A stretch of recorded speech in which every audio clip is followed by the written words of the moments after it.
Olá, pessoal, boa tarde. É um prazer estar mediando a última live desse ano, né?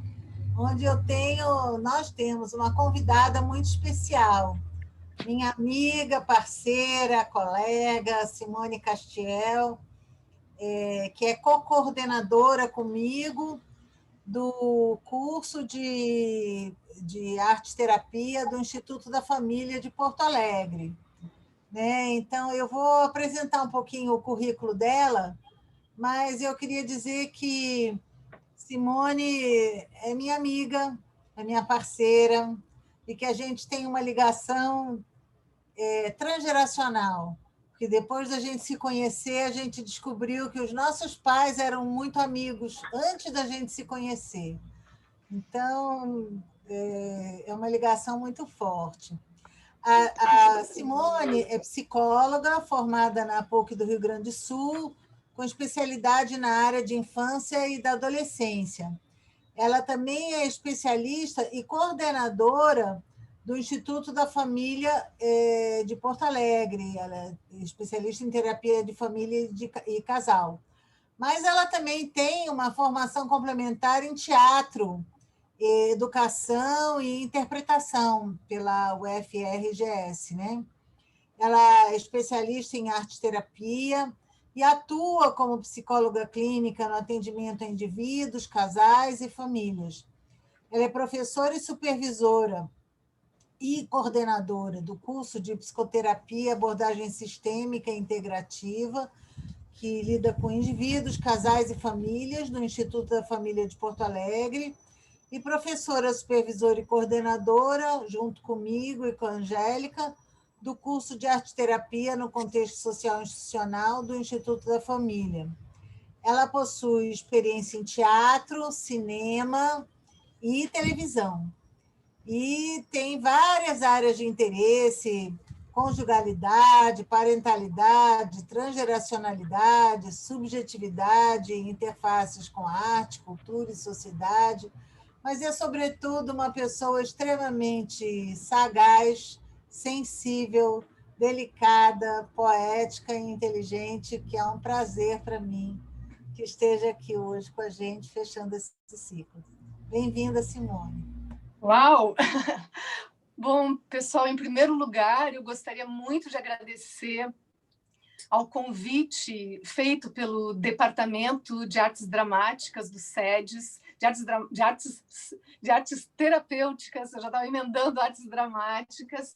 Então, muito obrigado pelo convite, pela oportunidade de, inclusive, estar fazendo parte das comemorações dos 30 anos de atividade desse departamento, que é uma construção extremamente importante e bela de ter essa possibilidade de oferecer para a sociedade esse tipo de trabalho.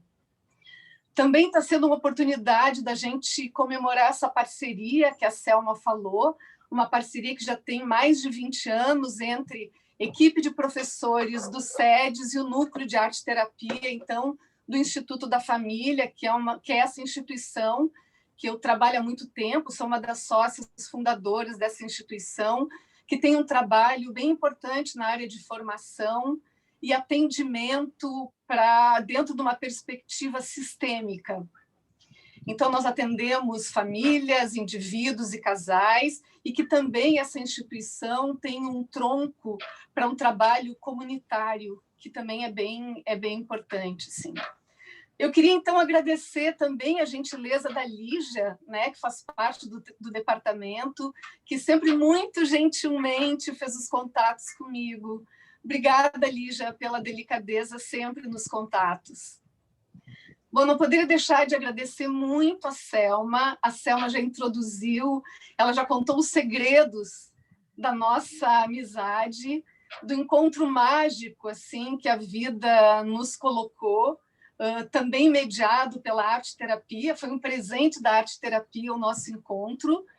Então, Selminha, por tudo isso que tu falaste, pelas afinidades transatlânticas, transgeracionais, transcendentais que nos aproximam, e, sobretudo, pela amizade. e que, além de tudo isso, a Selma é uma pessoa que sempre me ajuda que eu não esqueça do quanto a arte é importante para mim, né? Então, em função disso, ter criado esse tema, diálogos entre a arte-terapia e a poesia do Manuel de Barros, me convidou a revisitar muito da minha trajetória para poder construir esse caminho, esse longo caminho de integração de universos. Então, foi uma bela oportunidade de eu poder revisitar algumas coisas bem importantes da minha história, que eu vou dividir um pouco com vocês, para que vocês possam entender os nexos um pouco de como se construiu essa história. Mas eu vou começar pedindo a ajuda do Manuel de Barros, para poder... A Selma apresentou o meu currículo público, e eu vou querer dividir com vocês um pouco do meu currículo íntimo. Então, por isso, eu vou começar com uma poesia do Manuel de Barros.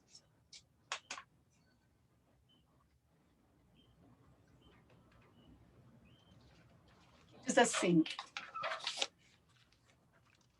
acho que o quintal onde a gente brincou é maior do que a cidade. A gente só descobre isso depois de grande. A gente descobre que o tamanho das coisas há que ser medido pela intimidade que temos com as coisas. Há de ser como acontece com o amor. Eu tive uma infância livre e sem comparamentos. Eu tinha mais comunhão com as coisas do que comparação. Aprendia melhor no ver, no ouvir, no pegar, no provar e no cheirar. E o que sei e uso para a poesia vem do meu olhar infantil. Então, com essa poesia, tem 3 palavras que para mim sempre foram muito importantes: intimidade, comunhão e aprendizagem senso-perceptiva.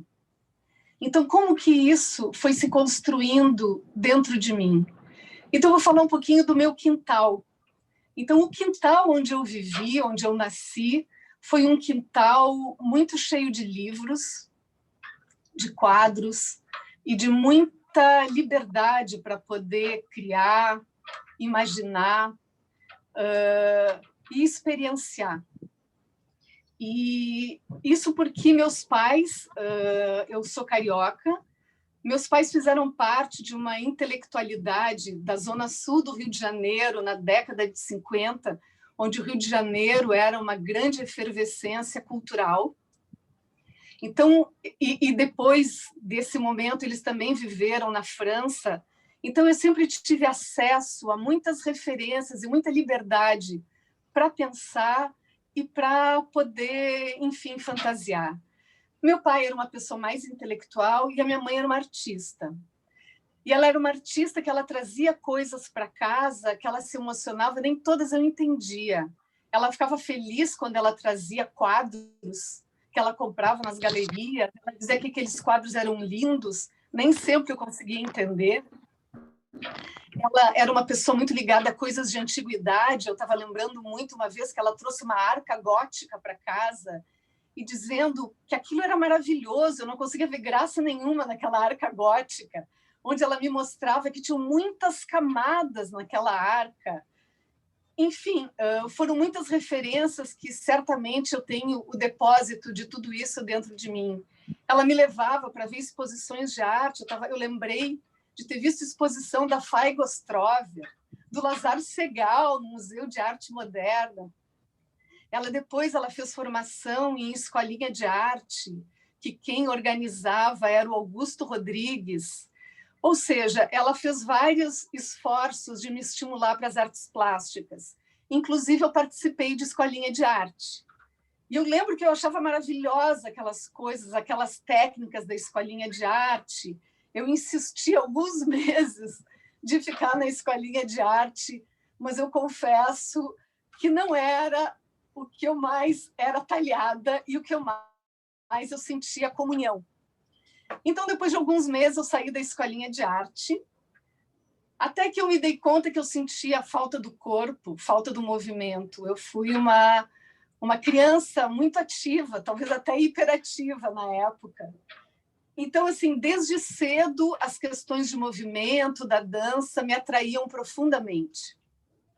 Até que eu descubro, no meu quarto, tinha uma coleção de livrinhos coloridos, que era uma coleção infantil. E essa coleção de livros, ela parecia uma caixa de lápis de cor, porque cada livro tinha uma cor e tinham cores maravilhosas. E aí eu lembro que um belo dia eu peguei o livro que não era o que tinha cor mais bonita, era o livro que era azul marinho, e naquele livro eu descubro os pequenos trechos de teatro. Era um livrinho que tinha pequenas peças de teatro, e foi a primeira vez que eu me deparei com a linguagem de diálogo. Eu só conhecia contos, e aquele livro que me introduzia a noção do diálogo, de dois personagens conversando. Eu fiquei absolutamente apaixonada pela possibilidade de brincar, de ser uma outra pessoa, onde as pessoas dialogavam. Então, a partir da descoberta do livro azul marinho com peças de teatro, eu descobri a minha paixão pelo teatro e que, desde aquele momento, passou a ser a brincadeira mais séria que eu fazia, que era brincar de teatro.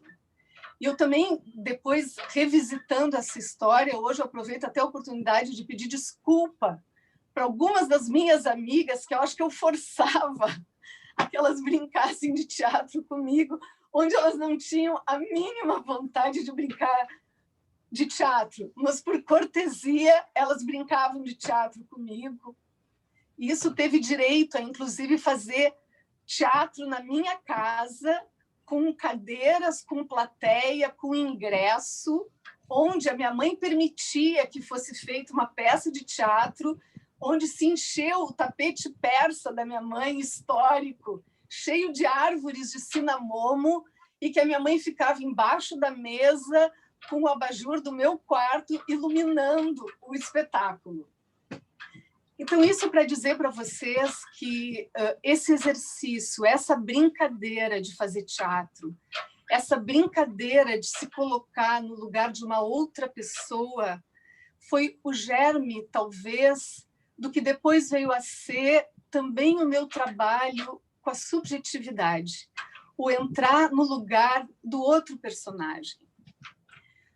Por outro lado, junto com o teatro, eu vou descobrindo aí já mais na adolescência. Então, assim, eu fiz muito tempo teatro na infância, depois teatro na adolescência, e paralelamente a isso, na minha adolescência, também é outro marco aonde eu descubro a poesia. E como é que foi essa descoberta da poesia? Eu passava as férias no Rio de Janeiro, tinha um jornal, que era o Globo, que tinha crônicas do Carlos Drummond de Andrade, e eu adorava ler as crônicas do Carlos Drummond de Andrade, até o momento que me caiu um livro do Drummond e que eu fiquei absolutamente tocada pela poesia. Eu nunca tinha lido poesia e eu fiquei muito tocada pela poesia. Era como se alguém tivesse compreendido muito bem as minhas inquietações.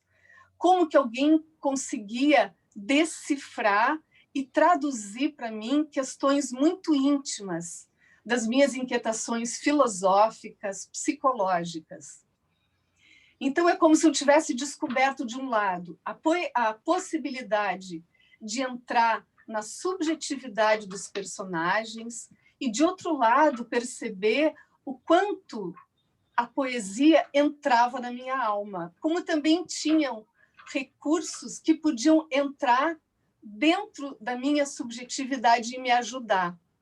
Então, a sensação que eu tenho é que o meu primeiro grande terapeuta foi um poeta, e foi o Drummond. Tanto é que, quando eu fiz 20 anos, eu já tinha entrado na faculdade, o Drummond estava fazendo 75 anos, e eu resolvi agradecer para o Drummond a importância que ele tinha tido na minha vida, E como eu adoro cartas, eu resolvi escrever uma carta para o Drummond. Eu não contei para ninguém, porque eu nem sabia se um dia essa carta ia chegar. Então, eu escrevi para o Drummond, agradecendo a importância que ele tinha na minha vida. Enfim, uma carta que eu casualmente reli hoje. E eu lembro que quando eu entro em casa, eu não contei para ninguém que eu tinha escrito essa carta para o Drummond, meus pais me esperam em casa, meio inquietos, e disse: Simone, chegou uma carta para ti, e ela estava no meio da cama, a correspondência, que tinha um envelope timbrado, cujo correspondente era o Drummond. Então, isso para dizer que a poesia também foi uma coisa séria para mim, séria no sentido do quanto me ajudou. Então, com esse panorama, o que me aconteceu quando eu vou definir as minhas definições profissionais? De um lado, eu escolho fazer psicologia, e, de outro lado, eu faço o curso de teatro. Eu faço paralelamente os dois cursos. Eu entro na psicologia com uma expectativa de que eu ia encontrar um lugar que tivesse uma abertura espiritual e de alma muito grande. E eu faço psicologia na época ainda da ditadura. Ou seja, o curso de psicologia não veio ao encontro do que eu imaginava. Era um lugar onde era muito restrito algumas informações, algumas teorias eram quase consideradas pecado de poder trazer as teorias ligadas a coisas mais místicas, a coisas mais corporais. E aí eu percebia o quanto eu fazer teatro naquele momento histórico era uma coisa muito complicada. Isso porque uma coisa é fazer arte, tipo tocar piano, tocar violino, pintar quadros. Outra coisa é fazer uma arte que trabalha com o corpo, que trabalha com algo que sempre foi muito transgressivo, trabalhar com o corpo. Então, durante muito tempo, uma coisa era o universo da psicologia, o universo da ciência, e outra coisa era esse universo do teatro. Só que dentro da minha cabeça eram dois universos que, para mim, trabalhavam com a mesma matéria-prima, que era o ser humano, que era a alma humana e que eram os dramas humanos. Então, durante muito tempo, foi muito difícil eu poder integrar esses dois universos. Dentro do curso de teatro, teve uma experiência que foi muito importante, até porque eu tinha, por todo esse carinho do meu quintal da infância, eu tinha um carinho muito especial pelo tema da infância. E desde que eu entrei no teatro, eu imaginava que eu faria teatro infantil. E fiz 2 peças bem interessantes de teatro infantil, e uma muito importante foi uma tentativa de começar a integrar o mundo da subjetividade com o mundo do teatro, que foi eu fazer um grupo de estudos com colegas meus do teatro, que era o estudo do livro A Psicanálise dos Contos de Fada. E esse grupo de estudo visava a montagem de uma peça teatral do João e Maria. Então, nós estudávamos muitos contos de fadas, e aí nossa ideia era fazer essa montagem teatral do João e Maria. E o que foi interessante é que a gente criou uma pesquisa. E essa pesquisa me trouxe surpresas muito interessantes. A nossa pesquisa era o seguinte: nós contávamos o conto de fada tradicional para crianças, nós escolhíamos uma população de 4 tipos de infância, e aí então nós contávamos a história, e depois de contar a história, nós pedíamos para as crianças desenharem o que para elas tinha sido o mais significativo das histórias. E além dos desenhos, nós tínhamos dúvidas de como fazer a adaptação do conto para o roteiro teatral. Então, quando a gente faz um roteiro de teatro, a gente tem que fazer algumas escolhas de cena. E nós tínhamos várias cenas que nós tínhamos dúvidas se valeria a pena colocar no roteiro teatral. Então, nós também levamos perguntas para as crianças nos ajudarem a responder. Gente, foi muito interessante, porque nós tínhamos uma cena em especial, que era uma cena que nós pensávamos em cortar, e quando a gente vê nos desenhos das crianças, era quase que o desenho em que grande parte das crianças colocavam aquela cena. E a cena era uma cena que o João e Maria atravessavam um rio. Eles chamavam um patinho para o patinho ajudar o João e Maria a fazer a travessia do rio. E a gente imaginou que essa cena não tinha nenhuma importância. E quando a gente viu, grande parte das crianças só desenharam o patinho com João e Maria. Bom, e depois lendo, eu me dei conta do poder do inconsciente, do poder das crianças, e que, de fato, o desenho da travessia do patinho era uma das cenas mais importantes, porque era a essência do conto de fada. Era quase que o grande desafio inconsciente desse conto de fada, que era a travessia, era o ritual de passagem do João e Maria da infância para uma certa adolescência.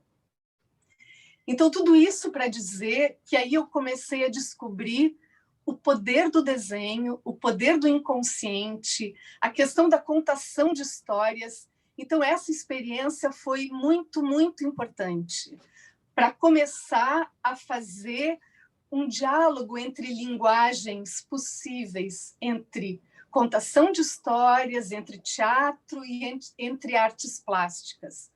Tanto é que, quando nós fizemos essa montagem, nós fizemos uma exposição de arte com os desenhos das crianças. Então, tudo isso para dizer o quanto a temática da infância sempre foi muito importante para mim. E então eu estou sempre costurando a minha história com a psicologia e a história com o teatro. Aí no teatro eu tive várias experiências de teatro adulto, depois eu fui saindo do teatro infantil, fiz teatro adulto, sempre podendo escolher roteiros que tivessem alguma consistência literária.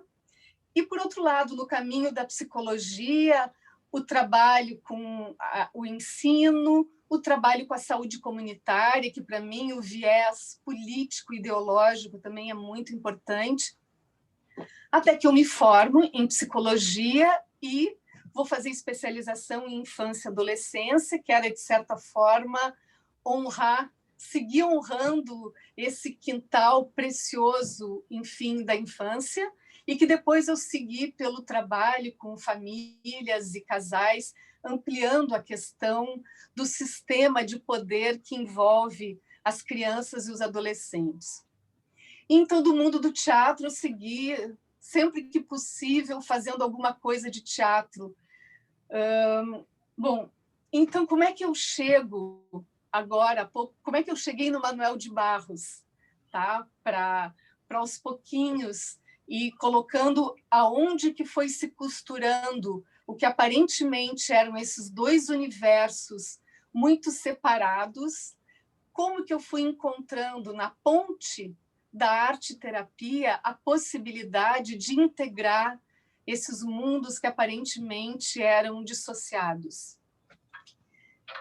Uma data importante para mim, 1993, eu vou para Paris e eu, por acaso, tenho uma relação muito mágica com os livros. Eu encontro um livro que estava sendo lançado na França naquela época, era um livro que se chamava A Arte em Terapia.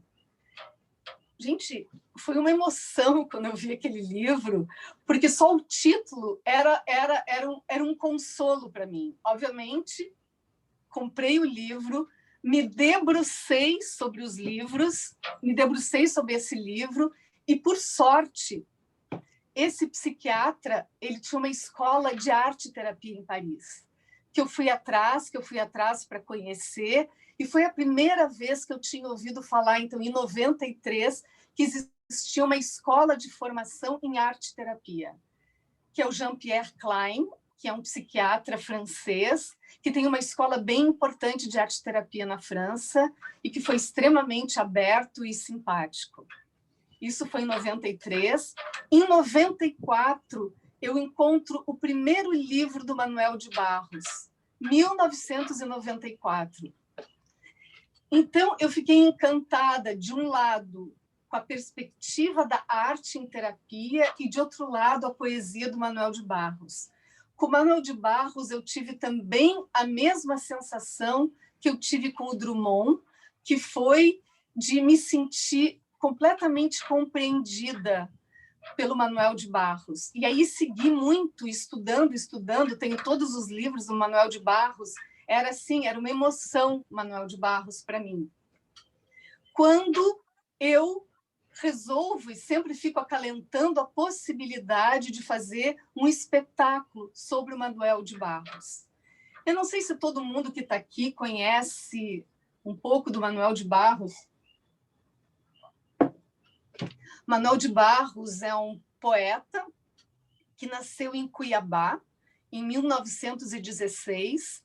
Ele, depois de ter vivido um tempo na fazenda com a natureza, ele é uma pessoa que tem uma formação depois na área jurídica, ele sai da fazenda e tem uma vida muito sofisticada intelectualmente, ele fica muitos anos no Rio de Janeiro, ele vai para o exterior, ele vive na França, Portugal, Nova York, ou seja, uma pessoa que tem uma formação muito erudita e que depois de muitos anos na cidade, ele resolve voltar para a fazenda.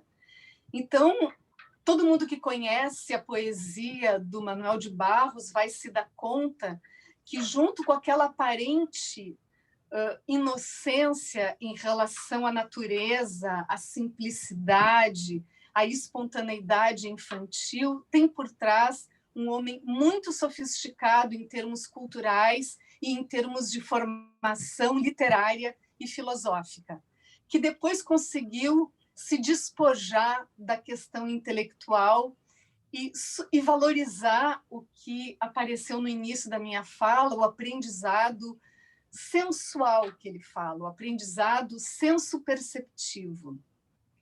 Então, sob a vigência da minha paixão com Manuel de Barros, começa a se colocar dentro de mim a possibilidade de transformar aquilo em alguma coisa cênica.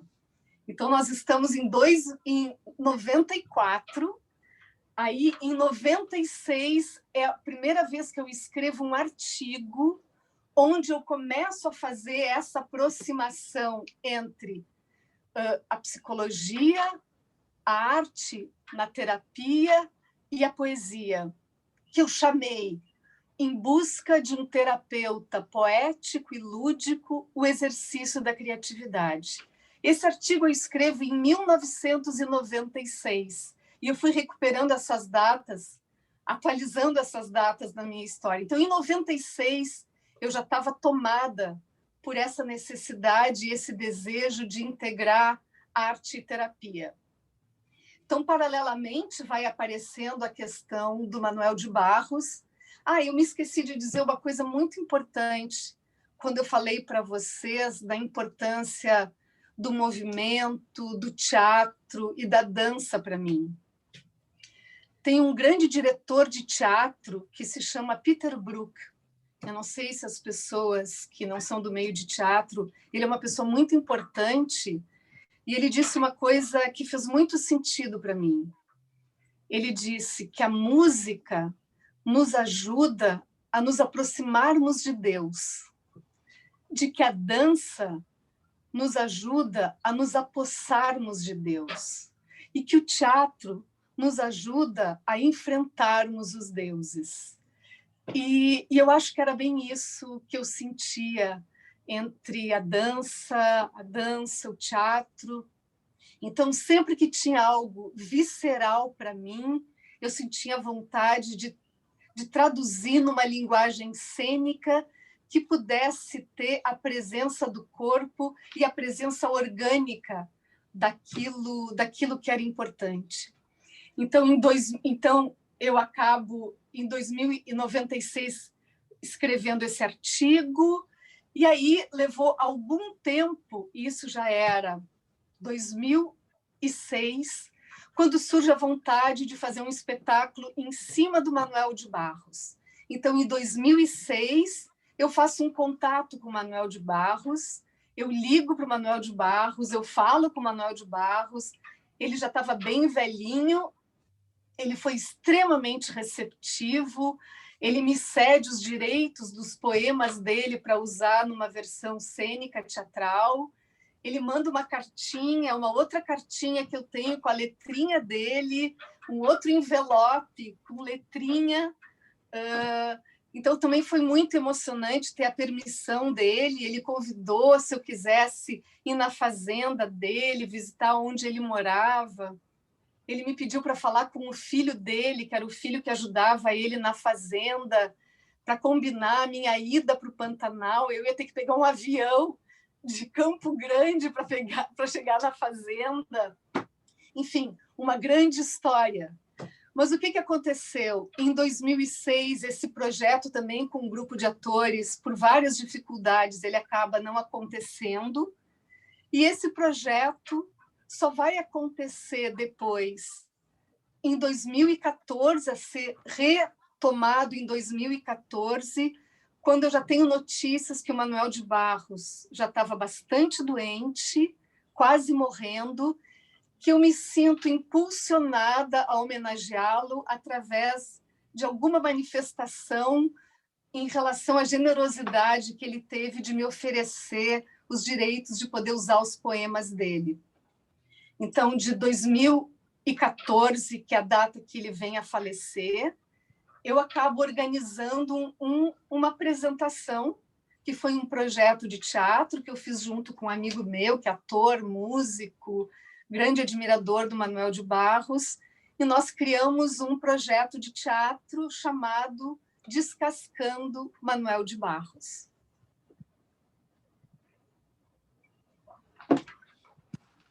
Então, eu vou dividir com vocês algumas dessas poesias desse espetáculo, que, de alguma maneira, eu me dou conta que a maneira como ele fala sobre o poeta e as poesias tem muito a ver com a visão desse terapeuta poético e lúdico, desse terapeuta que eu me dou conta que todo o pessoal que trabalha com clown, com palhaçaria, também trabalha dentro dessa ideia de humanizar a posição do terapeuta. O terapeuta que pode também rir de si mesmo, o terapeuta que atende junto com a sua mais profunda humanidade. Então, eu vi que nesses poemas do Manuel de Barros tinha alguns elementos que é como se ele falasse um pouco desse terapeuta. E eu vou dividir um pouco com vocês alguma dessas poesias que estavam nesse espetáculo do Descascando Manuel de Barros.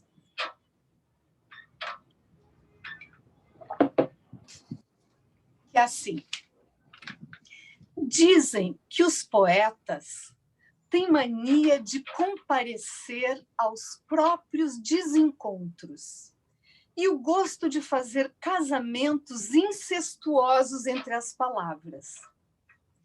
E dizem também que os poetas são entes de sílabas e que têm vocação para ninguém.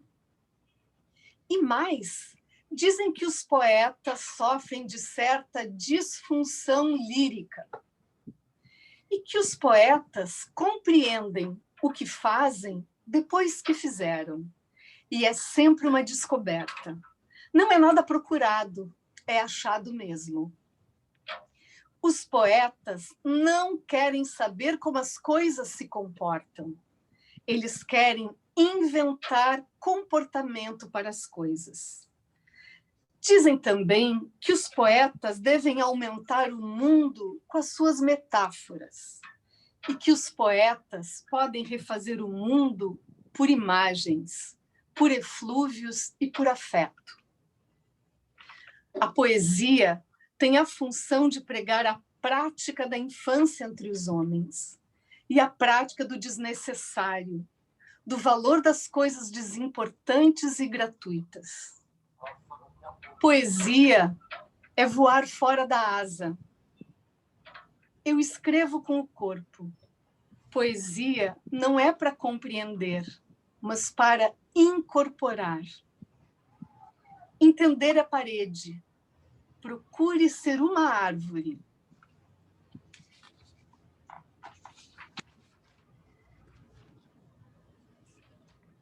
De todo esse percurso com Manuel de Barros, que diálogo é esse possível entre, de um lado, aspectos que ajudam na formação da pessoa do terapeuta ou da pessoa do arte-terapeuta, e algumas contribuições diretamente ligadas à arte-terapia. Uma das coisas bonitas que ele diz é: poesia é a ocupação da palavra pela imagem. E poesia é a ocupação da imagem pelo ser.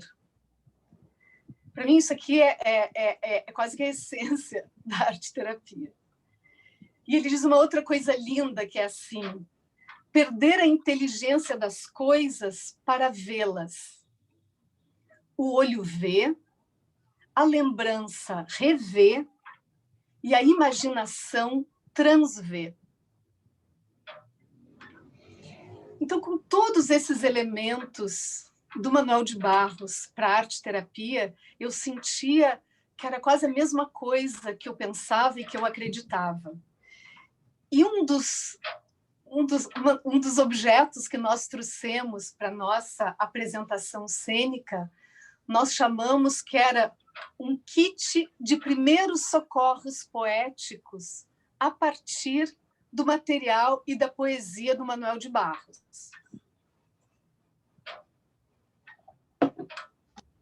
Então, esse kit de primeiros socorros poéticos e arte-terapêuticos, o primeiro deles se chama A Importância dos Esticadores de Horizontes.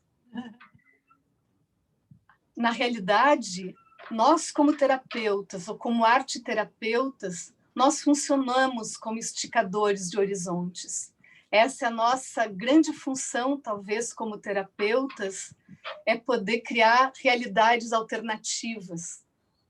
Então, eu acho preciosa essa expressão, esticar horizontes, onde ele diz que as coisas que não existem são mais bonitas.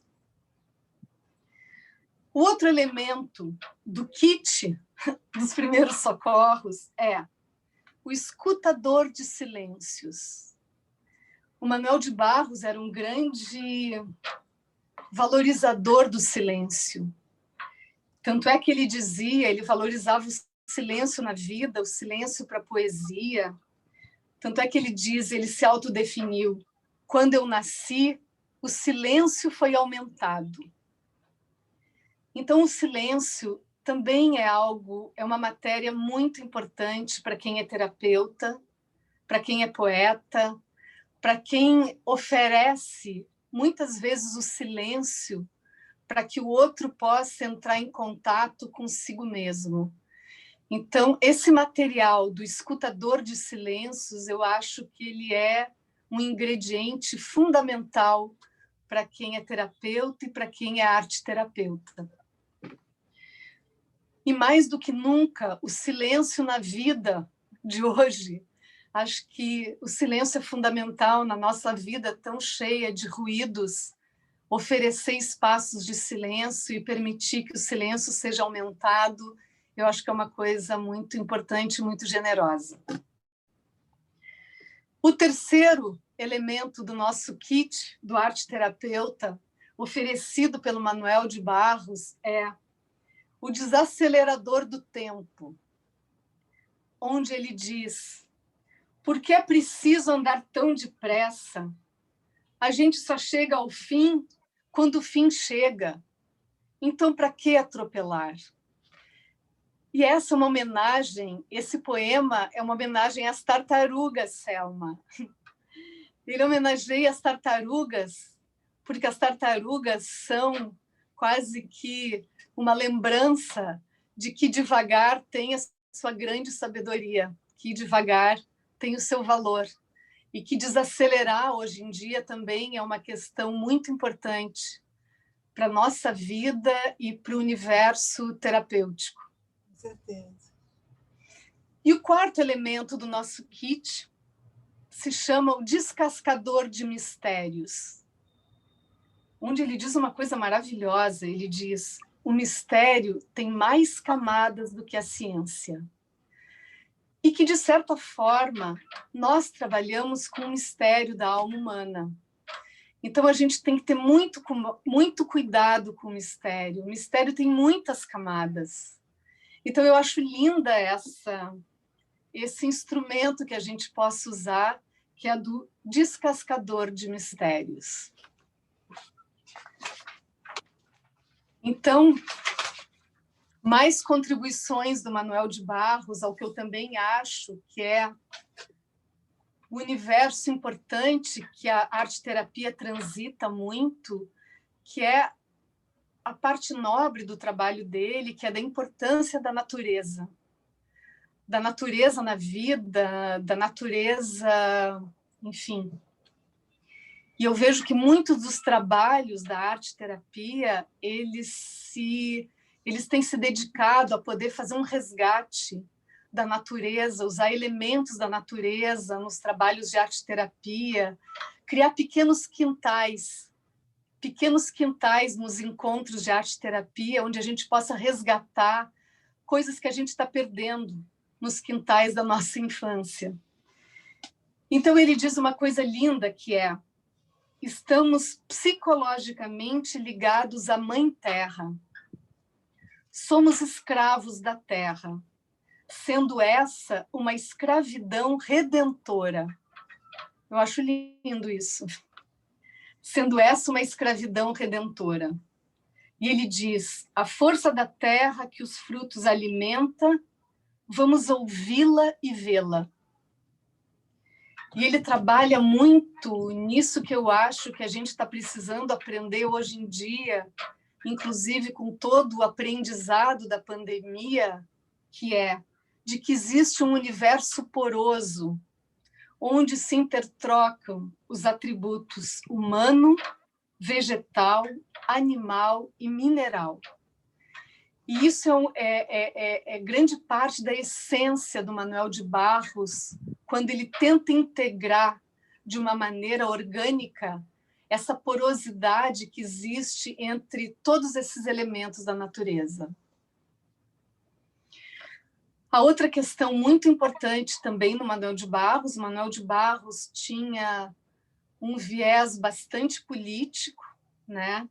E eu acho que também esse é uma das tarefas bem importantes da arte-terapia, que é se abrir para trabalhos sociais relevantes, populações desfavorecidas e a campos de trabalho com pessoas com menos recursos.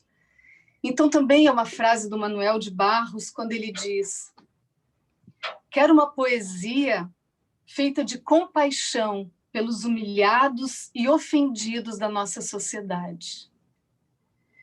E é por isso que eu sempre rogo para Nossa Senhora da minha escuridão que me perdoe por gostar dos desheróis.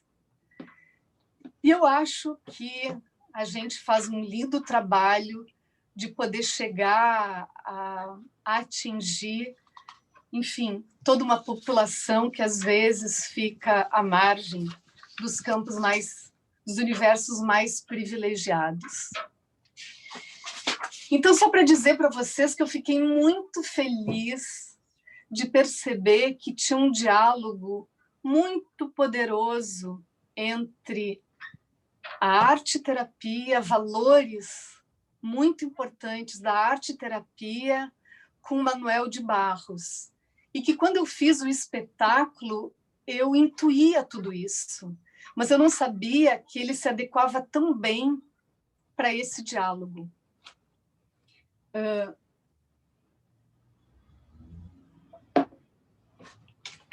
Também uma poesia importante que foi criada para esse espetáculo, Descascando Manuel de Barros, é um profundo elogio à palavra, até porque a matéria-prima da poesia é a palavra.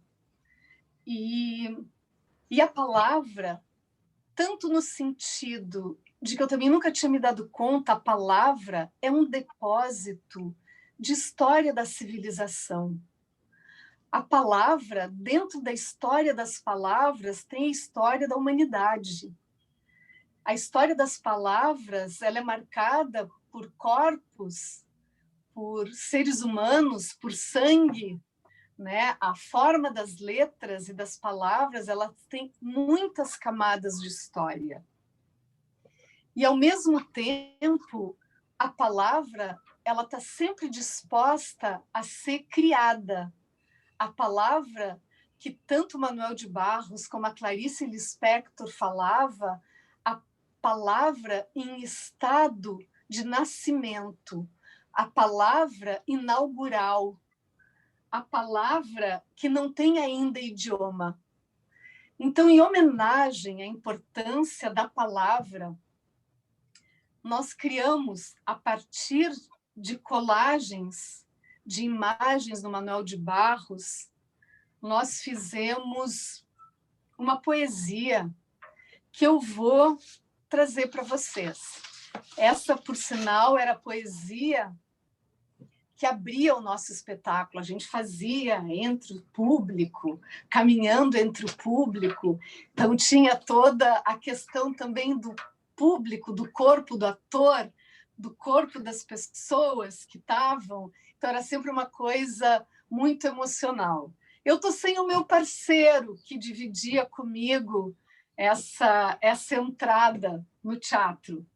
Mas eu vou tentar trazer um pouquinho, espero, da emoção dessa poesia que tinha no nosso espetáculo.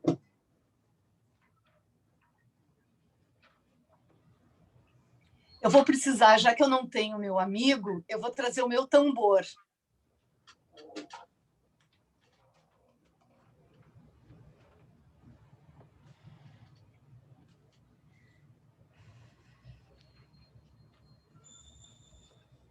Vou ter que tocar sentada.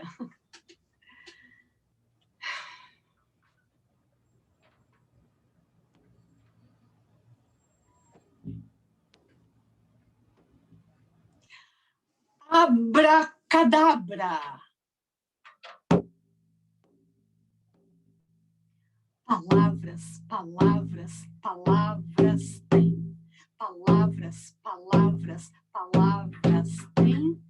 Tem. Palavras têm cheiro. Palavras têm lodo. Palavras têm sentimento. Palavras têm cheiros de infância. Palavras, palavras, palavras têm. Palavras, palavras, palavras têm. Palavras têm silêncio. Palavras têm exílio. Palavras têm usos do povo. Palavras, palavras, palavras têm. Palavras, palavras, palavras têm. Palavras têm sedimento. Cada sedimento pode conter um lanho. Cada sedimento pode conter um germe. E cada palavra pode ser um germe. Palavras, palavras, palavras têm. Palavras, palavras, palavras têm. Cada palavra tem uma existência. Existência tem. Existência tem. Cada palavra pode ser o germe de uma nova existência. Palavras, palavras, palavras têm. Palavras, palavras, palavras têm.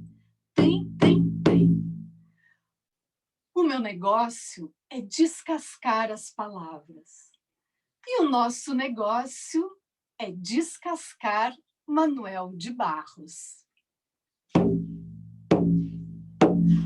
Fecha cadabra.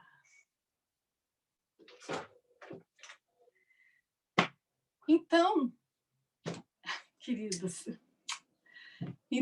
essa poesia que é uma homenagem às palavras, ela também começa de uma maneira muito, muito interessante. Eu trouxe essa ideia do abracadabra para introduzir essa apresentação, porque ela surgiu do meu irmão me contando que uma vez ele estava brincando com a filha dele e ele brincava assim, abracadabra, e fazia uma mágica, abracadabra, e fazia uma outra mágica, e fez várias mágicas, até que chegou uma hora que a filha se cansou e disse assim, tá, então agora fecha cadabra.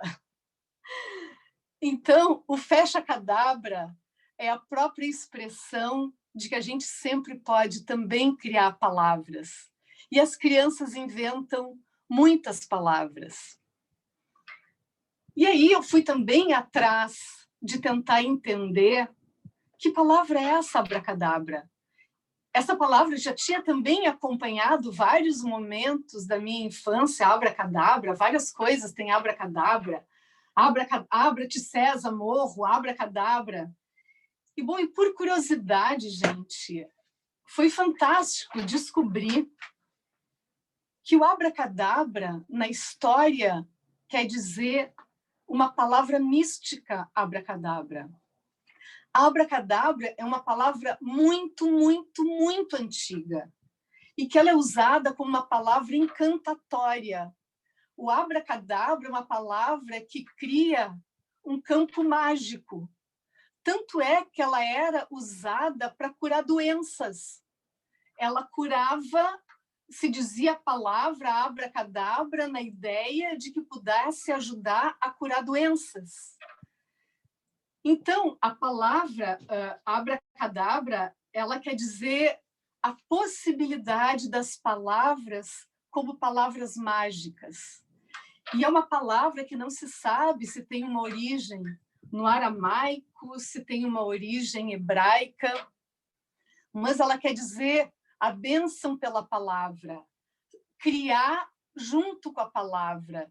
Então, gente, é muito interessante ver como algumas coisas que existem na história da civilização, elas aparecem numa brincadeira de criança e elas são revalorizadas pela poesia.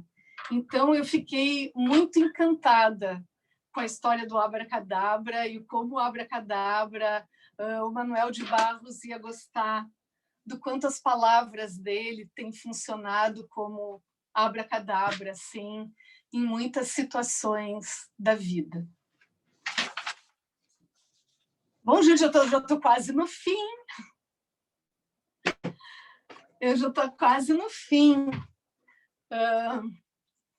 Não sei se tem alguma pergunta antes de, talvez, fazer uma pequena sensibilização. A Selma tinha comentado, né, que essa é a última live, né, é a última live desses vários encontros que o Departamento de Arte Terapia ofereceu para a comunidade, não só de arte terapeutas, mas ofereceu para a comunidade. Acho que foi um presente do Departamento de Arte Terapia, foi um presente em momentos muito sombrios que nós vivemos nesse período da pandemia. Os encontros de sexta-feira, em muitos momentos, era afronta da delicadeza, assim, era pequenas delicadezas no meio de coisas muito assustadoras, feias, que a gente teve que conviver ao longo desse ano. Então, ter tido a oportunidade de estar terminando essa série de lives, para mim, está sendo uma grande honra por estar tendo a possibilidade de pessoalmente agradecer a importância desse espaço que o departamento criou, oferecendo encontros muito, muito especiais que realmente foram um consolo nesses períodos mais tristes da pandemia. Então, muito importante esse espaço, muito generoso espaço, muito lindo os encontros, a possibilidade de se encontrar mesmo nesse palco estranho, né, desse mosaico de rostos. Sempre foi muito especial, Selma. Então, mais uma oportunidade de, enfim, de valorizar o trabalho da arte-terapia, o espaço social que ele ocupou nesse período da pandemia. Parabéns para ti, Selma, pela tua equipe que apoiou. E como a Selma fala, querida? Deixa eu falar. Tem vários comentários aqui no chat te elogiando, dizendo que é lindo demais, incrível o poder das palavras. A sua filha dizendo, ainda bem que ela está disponível para mim todos os dias. Vários elogios, mas tem uma pessoa perguntando se você teve contato com o teatro do oprimido e se você poderia dividir conosco essa última poesia, que foi linda, maravilhosamente recitada por você. Bom, o Teatro do Oprimido, eu lembro que na época que eu fazia o curso de teatro, e como eu falei para vocês, também o curso de teatro, embora tenha sido um espaço de mais liberdade, o Teatro do Oprimido, na época, era um teatro de contestação diretamente político. Eu conheci, eu li, eu assisti algumas coisas desse teatro mobilizador, desse teatro que vai até os grupos, onde ele mobiliza também o corpo.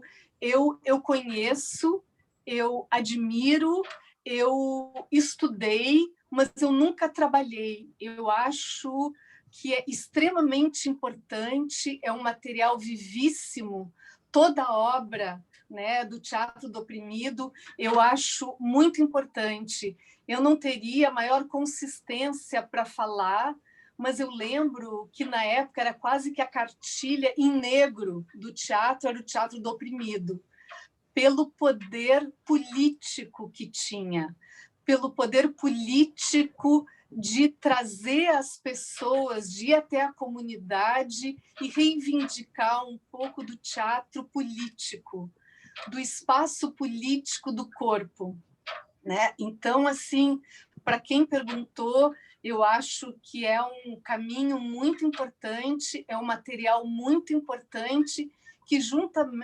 justamente traz o quanto o teatro ele convoca que a gente enfrente Deus, o quanto o teatro ele é político, porque ele realmente convoca o nosso corpo para ir para fora. E isso o Teatro do Oprimido fez muito bem. Ele abriu também as paredes do teatro. É um teatro que foi para a rua, um teatro que realmente foi bastante político. Então, eu acho muito importante. A outra questão, eu vou ter um imenso prazer de dividir com vocês essa poesia, eu acho que é a poesia das palavras. Foi uma co-construção com as palavras do Manuel de Barros e uma improvisação que foi feita com um grupo de teatro, mas será uma honra partilhar. Eu mando depois através da Selma ou do Departamento de Arte-Terapia. Tem uma última pergunta aqui. Se você chegou a usar a poesia, uma cena, como terapeuta, no trabalho terapêutico? Eu uso muito, eu estimulo muito a questão da escrita, eu estimulo também no próprio trabalho, na formação da pessoa do arte-terapeuta, a possibilidade, senso-perceptiva e depois poder articular com a questão das palavras, a possibilidade de criar experimentos de estranhamento e, a partir do estranhamento, poder chegar na utilização de uma palavra que seja uma palavra visceral.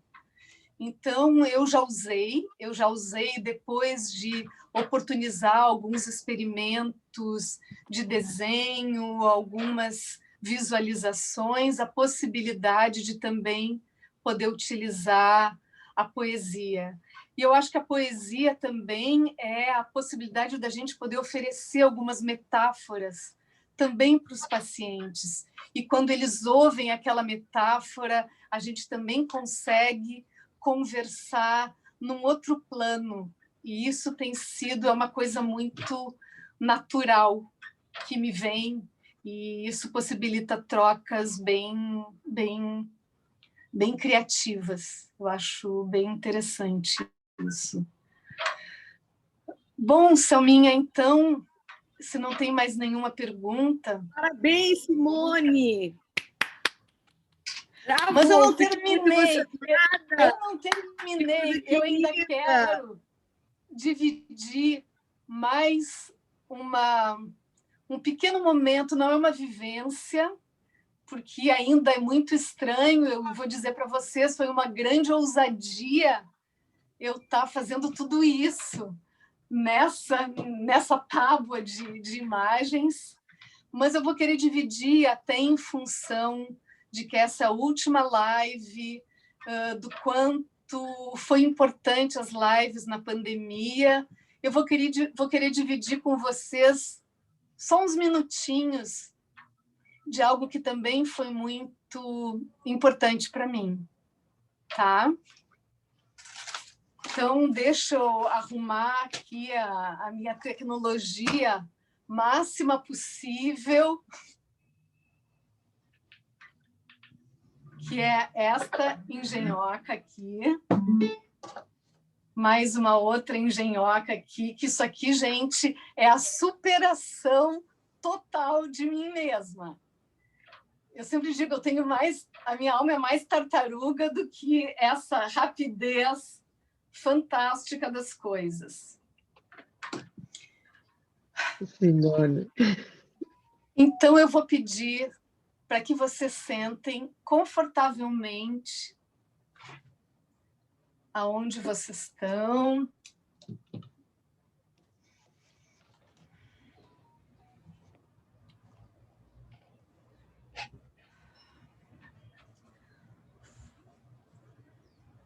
E que vocês fechem os olhos. Compre parte do dinheiro volta para você. Baixe agora. Super aplicativo Magalu.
Sintam a respiração.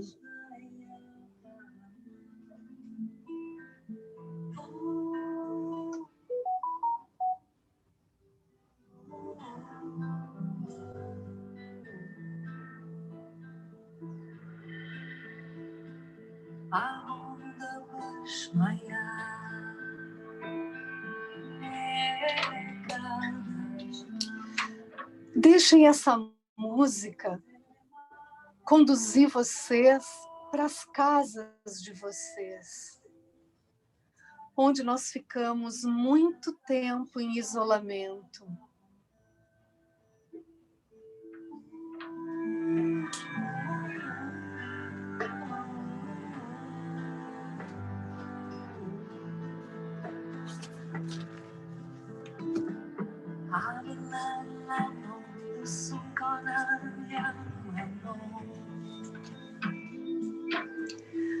Dentro dos momentos difíceis, quais foram os momentos de comunhão com você mesmo que vocês conseguiram encontrar dentro de casa?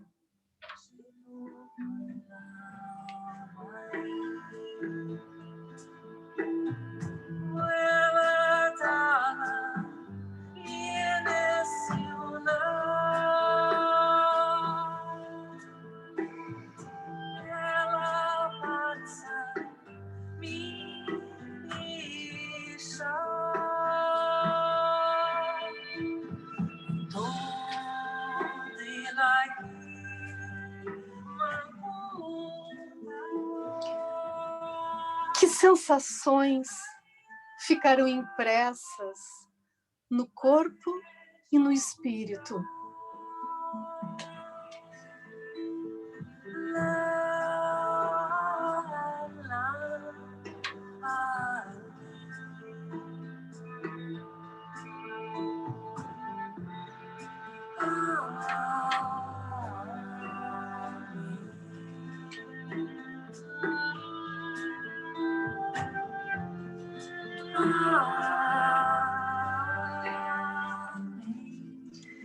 Traduzam em palavras essas impressões.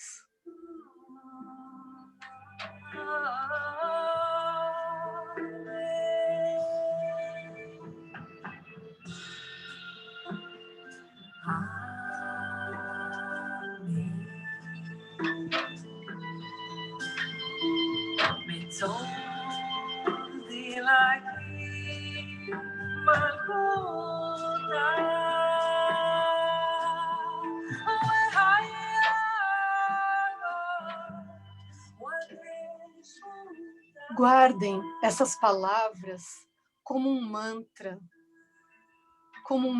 e inspiração para o próximo ano.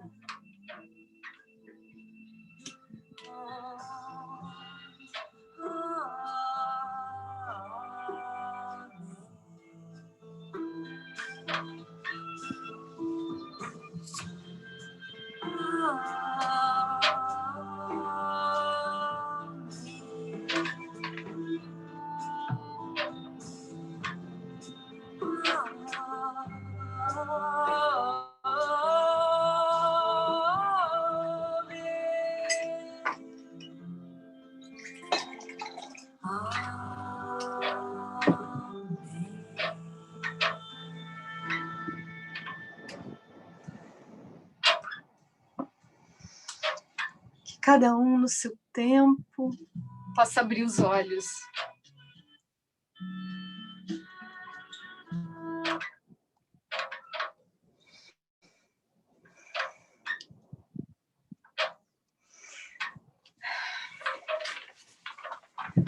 Eu ainda queria dividir mais uma coisa com vocês, que foi uma grande sincronia, que foi que essa música, ela é cantada por uma amiga minha. Essa música foi uma música que, em muitos momentos de uma certa angústia, eu ouvi essa música. E essa música, de certa forma, me acalmava, me oferecia algum centramento em momentos muito confusos dentro de casa. Então, eu ouvi muitas vezes essa música. Até que eu fui tentar ir atrás de que música era essa e que língua era essa. Eu não sabia que língua era cantada essa música. E aí eu fui descobrir que essa música ela é cantada em aramaico, que é uma das línguas mais antigas. E eu fui também descobrir que o texto dessa música, essa música é uma reza. E que essa é uma reza que foi a versão original do Pai Nosso. Antes do Pai Nosso ser absorvido pelo cristianismo e incluído elementos do cristianismo, existiu essa poesia que foi a versão mais antiga, foi da onde nasceu depois o Pai Nosso, e essa é uma versão ecumênica do Pai Nosso. E para terminar, eu fiz um resumo da tradução dessa reza da versão original. E eu achei fantástica a sincronia, seja com o Manuel, seja com o que a gente está vivendo. Então, eu vou dividir com vocês. Pai e mãe, respiração da vida.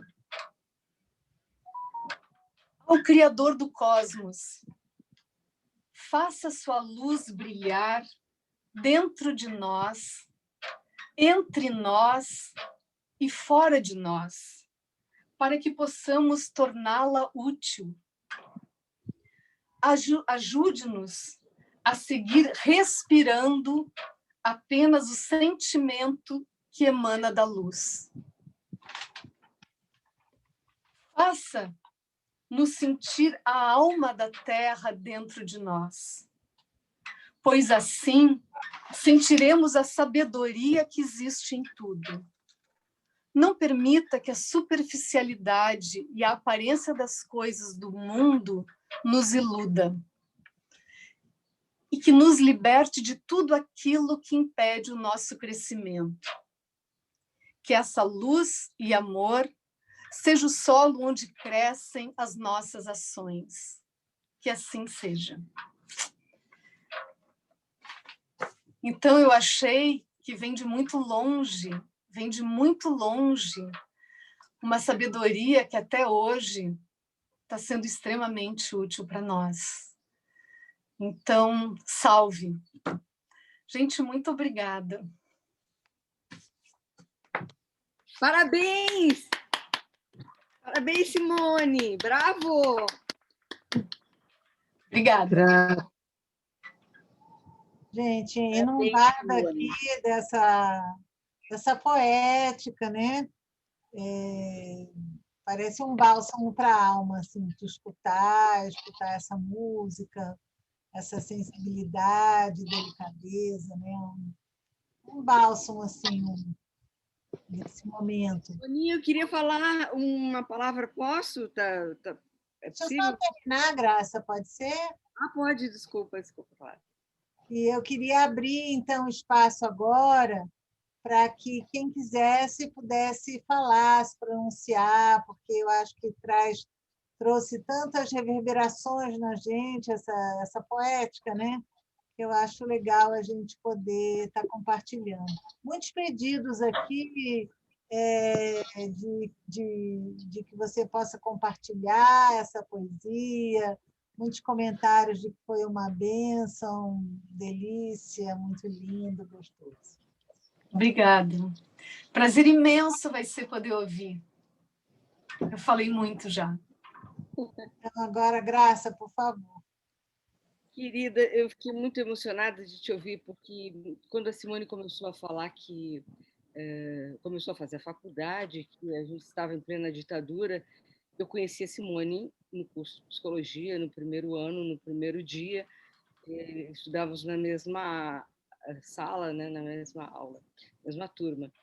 E eu me lembro que eu não estava me sentindo muito bem na PUC, aquela época era uma época muito triste para todo mundo, para mim, inclusive. E eu me lembro quando eu bati o olho na Simone, eu disse assim, uma pessoa diferente aqui, alguma coisa, uma coisa assim, uma sintonia fina, uma coisa assim, imediatamente a gente se aproximou e a gente começou a conversar e a Simone me convidou para ir na casa dela e eu cheguei na casa dela, a primeira coisa que eu vi, ela tinha uma escultura do Augusto Rodrigues, uma cabeça linda de uma menina. E eu fiquei tão impressionada com aquela escultura, achei tão bonita. Na época a gente curtia muito o Vasco Prado, era muito nosso amigo, a gente ia no ateliê do Vasco. Mas a Simone tinha uma coisa especial em casa, era uma coisa, um clima assim, muito diferente, com a Clara, com o Nissim, com o Luiz Davi, era uma coisa assim, tão diferente, assim, tão livre, tão delicada. E ao longo desses anos todos, quantos anos, Simone? Desde 75 que a gente se conhece. Sim, muitos anos. Então, o que aconteceu entre nós é que, mesmo distante, eu vim morar no Rio, eu moro no Rio já desde 76, 77, a gente nunca se distanciou muito. E o que nos une mesmo é a palavra, mesmo à distância, de um afeto, de uma delicadeza que sempre existiu. E essa palavra, que é uma coisa assim, muito amorosa da Simone, muito gentil e muito poética, né? Que sempre deu o tom dessa amizade, que eu acho muito, muito importante cuidar e estar sempre perto da Simone por isso. E hoje, ouvindo a Simone falando de poesia, de arte com tanta delicadeza e da escuta e do silêncio, me fez lembrar assim daquela época que era uma época de horror, uma época de ditadura, que nós estávamos muito sós, mas a gente tinha, nós tínhamos a nossa amizade, né? E isso era para mim uma coisa assim, era um porto seguro, né? Porque a sensação que a gente tinha é que parecia que ia enlouquecer com tanta com tanto isolamento, com tanta censura, os nossos pais, meus pais eram perseguidos, o telefone de casa era censurado. Então, o que a gente tinha, né? Além de ter vivido uma década importante, década de 70, que foi se abrindo aos poucos, a gente tinha música, a gente tinha Caetano, a gente tinha Chico, a gente tinha tanta gente interessante, mas nós tínhamos, nós duas, essa amizade, que eu acho que foi uma coisa assim, uma importância assim definitiva na minha vida. Então, eu queria hoje te dizer que essa palavra que nós carregamos é uma palavra de amor, de afeto, e que é isso que importa, esse laço afetivo que vem dessa comunicação. Um beijo carinhoso, Simone. Graças. Gostaria de falar. Eu fiquei bem emocionada quando você disse da importância do arte-terapeuta na questão da humanização, né, dele ser humano. Isso me tocou muito, tocou profundamente, Simone, porque não existe padrões, né, de como você agir, como você falar. Então, permitir que a poesia, que a arte realmente reverbere e que a gente seja tocado por ela e com o nosso paciente, o nosso cliente, a gente se permitir a isso faz uma diferença. E não dá para você colocar a técnica e a técnica acabou e pronto. Precisa muito mais do que isso. Então, foi muito bom ouvir isso de você hoje. Foi muito gratificante para mim. Me tocou profundamente.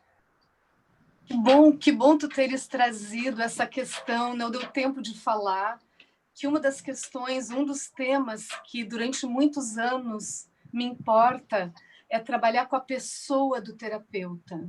Mesmo na arte-terapia, eu acho que esse trabalho de que a gente se dê conta que o maior instrumento, a paleta de cores mais colorida é a nossa pessoa.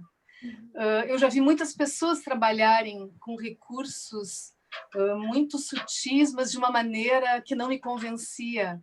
Então, mais do que os instrumentos, mais do que está no meio, eu sempre digo para os alunos, mais do que o que está no meio, o que importa é que está no entre de dois seres humanos.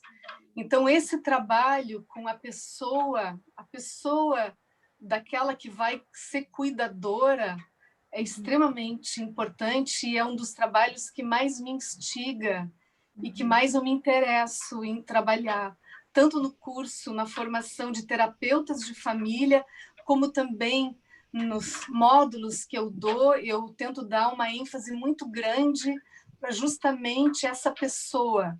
Quando não tem nada no meio, só tem duas pessoas, dois seres humanos. E esse talvez seja o grande desafio. Obrigada.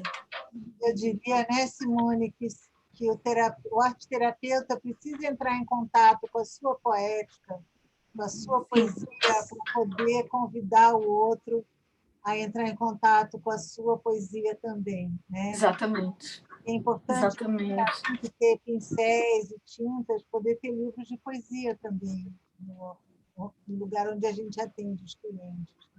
Certamente. Estou vendo aqui várias pessoas conhecidas, Analice. Manda para a gente depois o link dessa música, tá? Sim, é linda essa muito música. Muito lindo. Manda para nós. Sim. Muito lindo, tá? Tem uma coisa que eu queria saber com você, Simone. Assim, eu estou atendendo e eu resisti bastante a atender criança. Eu achava que não daria certo, então eu disse para os pais que não estaria mais atendendo, porque eu achava que o virtual não funcionaria de maneira nenhuma. Mas, no final, acabei cedendo a uma criança e comecei a atendê-la. Como tem sido para você isso? Porque você trabalhou sempre muito com o corpo, e com o gesto, e com tudo mais. Então, eu percebo, assim, eu tenho percebido que é possível, sim. Uma menina que eu estou atendendo, ela tem uma casinha de boneca, e a gente brinca dentro da casinha de boneca. E eu me vejo dentro da casinha junto com ela. Mas, e é muito, muito incrível isso. Mas, assim, não é exatamente a mesma coisa, né? Então, eu queria saber contigo isso. Como é que tem sido para você essa coisa da internet?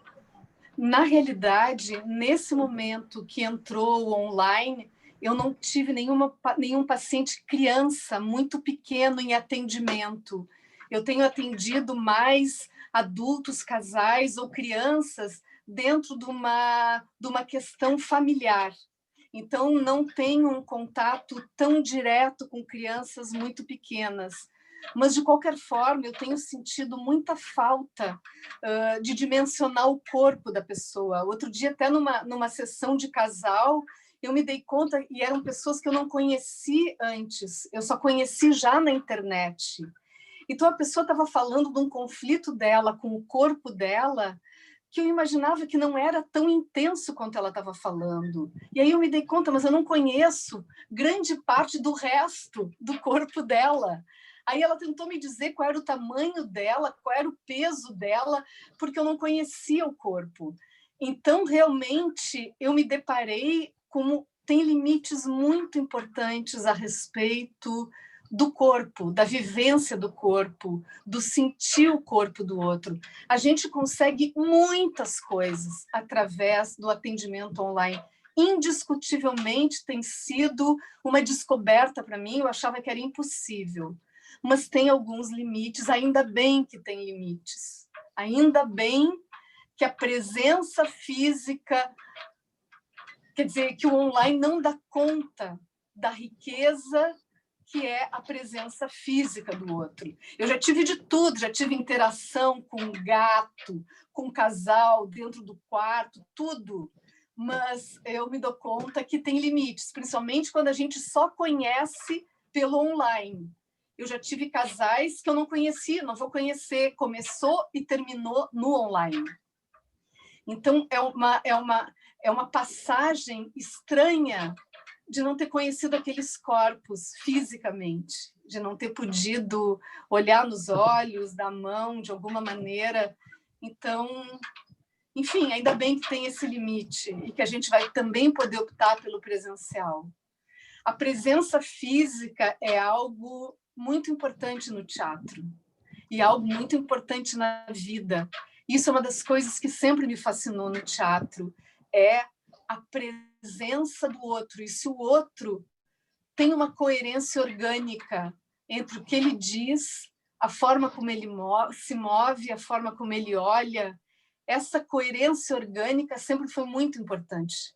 Então, quando a gente diz é um bom ator, é porque é uma pessoa que está inteira naquilo. E mesmo que tu não esteja atuando, a gente percebe quando tem uma pessoa inteira naquilo que ela tá fazendo. Então, essa inteireza, eu agradeço muito a experiência do teatro, muito, muito. Ao ritual do palco, ao ritual desse encontro. Bom, pessoal, a gente vai ter que ir fechando, porque já são 9h30. Eu queria lembrar que, a partir de segunda-feira, essa live vai estar gravada no YouTube do Instituto Sede Sapiência.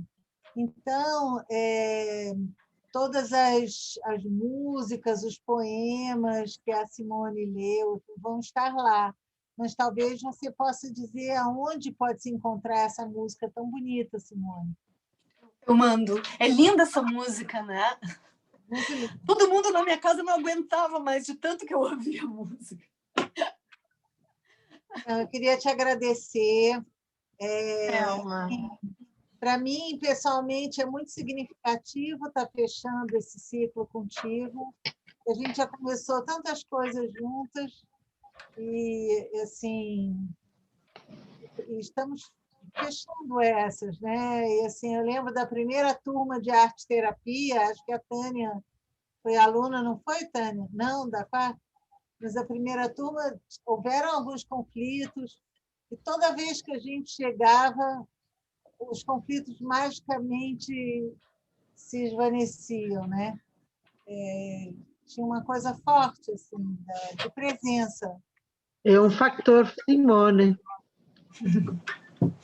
Junto Querida. comigo, né? Nós duas tínhamos uma conexão especial. Então, assim, obrigada por estar trazendo. Queria muito ter te trazido aqui para que o pessoal de São Paulo pudesse te conhecer. Dos professores, está aqui a Analice, a Vera esteve aqui também. Outras pessoas vão ver depois, né? Mas que bom que a gente está terminando com essa nota de poesia, que eu acho que é uma nota de esperança, né? Enquanto tiver poesia no ar, a gente pode, como você falou, citou o Manuel de Barros, transver, né, aquilo que a gente está vivendo e poder ter esperanças para o ano que vem, que o ano seja o melhor ano, né, que a gente possa guardar a delicadeza dessa poética na gente. Obrigada. Obrigada, gente. Muito obrigada. E eu acho que a Lígia tem umas informações, né, Lígia? Era tradição todo mundo abrir o microfone, se despedir da Simone. E semana que vem estão todos convidados para o nosso sarau. Sigam nossas redes, que a gente também pode conversar por lá e trocar bastante informação. Vamos abrir os microfones para se despedir da Simone calorosamente. Tchau, Simone. Muito obrigada. Tchau, Simone. Obrigada. Tchau, Simone. Tchau. Tchau.